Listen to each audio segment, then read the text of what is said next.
Hi, this is Jack Littleton giving an overview of my individual technology project number three. So, just a explanation of what I was trying to do was I was creating something that could take Bluebeam markups and place them into Unity.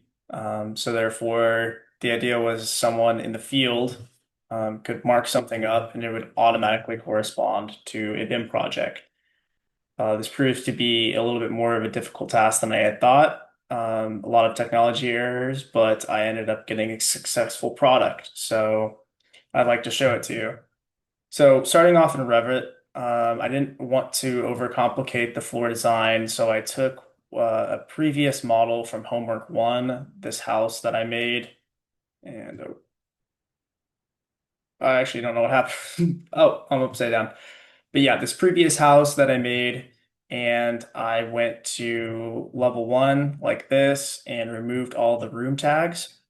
And from there, I did a file save as, and originally, or sorry, file export, and I exported it to an FBX document for Unity, and then down to a images and animations, and then image PNG file.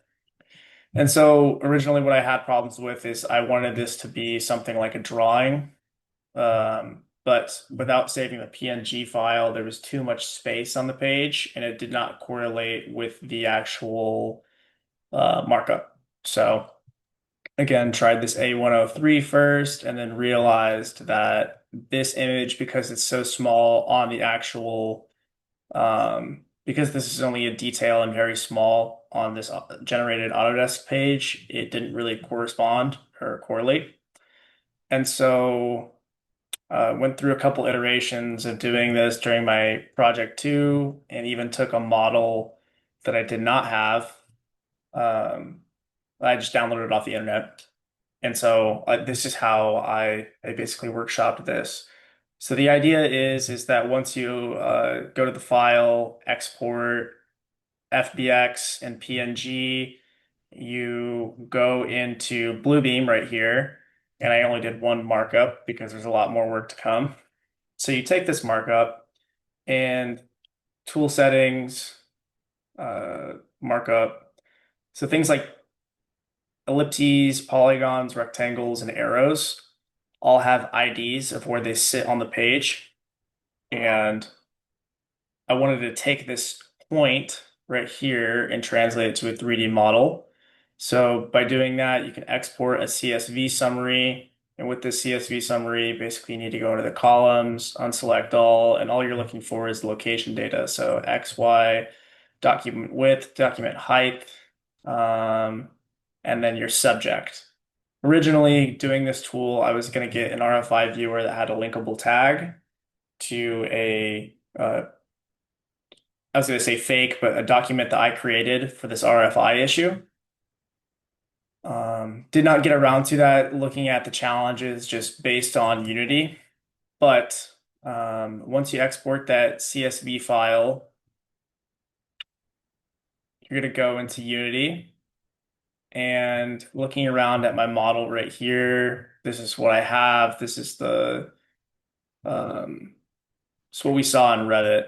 So I imported this file right here, and if you can look, what I had to do is match it up to the floor plan that I had in Revit. And there was a lot of challenges with this, considering that this textures, a lot of them ended up corrupting the first time around, and scaling issues, right? Because if you can see on the Revit document, I think I already know it off the top of my head, it's like 5.25 inches by 4.77. And so getting that to correspond to an actual 3D model in meters, because Unity uses everything in meters, was pretty tough. So what I did was I wrote a C sharp script, excuse me. And if we go into the body of this text, I couple lines of code. This is actually pretty easy. So using Unity Engine, it's going to print the text. Um, and get the composition of the children and the renderer, which is the renderer would be the objects or the action you have when you hit press play here. And so this is the child that I'm trying to, that's what Unity refers as objects to, is children. So that's the child I'm basically trying to find out. So once I had that information, everything else went a lot easier.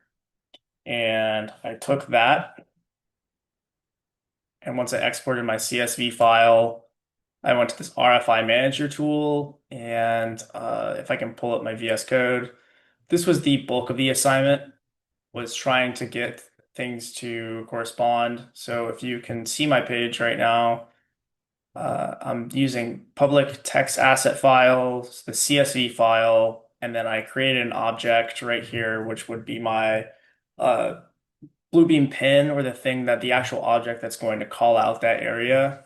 And then I'm going to transform the plans to uh, relate to my quad floor plan, which is mimicked by my 3D model. So it's a little bit of a workaround. It gives the page's dimension right here. I guess the page was 4.47 rather than 477. But then I included an offset right here for that pin just so it wouldn't spawn in the ground.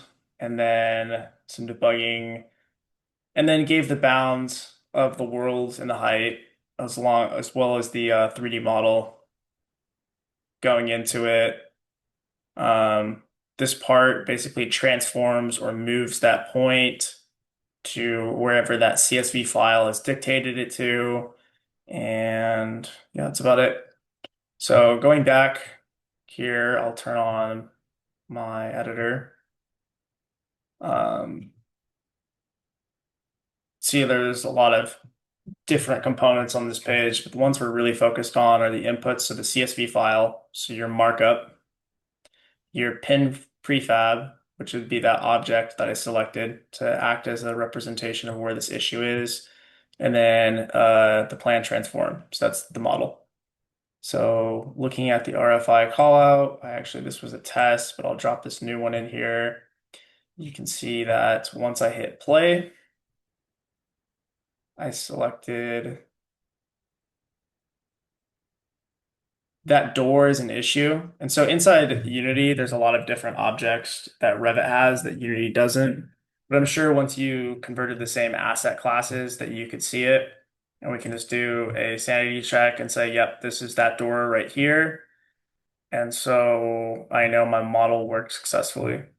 Ultimately, I think this technology was kind of a mosh posh of a lot of different sort of ways to go about this. And I know Autodesk already does something similar, but given my time in the class and I don't know, time I had working with different softwares and new products, I wanted to see if I could actually do something on my own.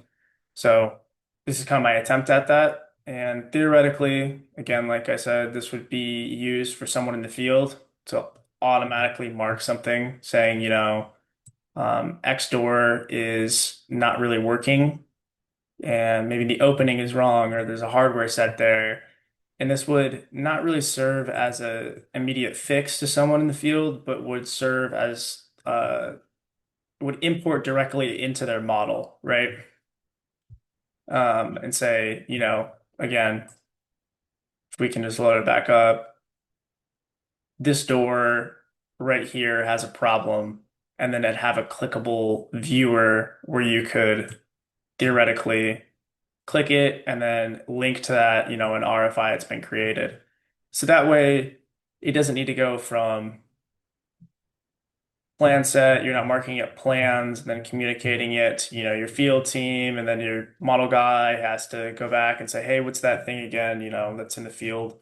This would all just be streamlined in that place, and that way everyone on your team would be in the same page. So that was the theory behind this idea. Again, a lot of trials and tribulations. I am no CS coding expert, so while I could do things like the model size finder in C sharp, the Bluebeam RFI importer, the second half of this, especially the debugging logs, were very heavily inspired from ChatGPT. So yeah, and it did actually did a great job. So I think I learned a lot on this project and really learned the value, I guess, of Unity and these other objects and the future for this kind of stuff. And just, I guess, working smarter and not harder is very bright. So thank you so much for checking out my technology. And um, yeah, look forward to seeing if this will be introduced in the future or not. Thank you.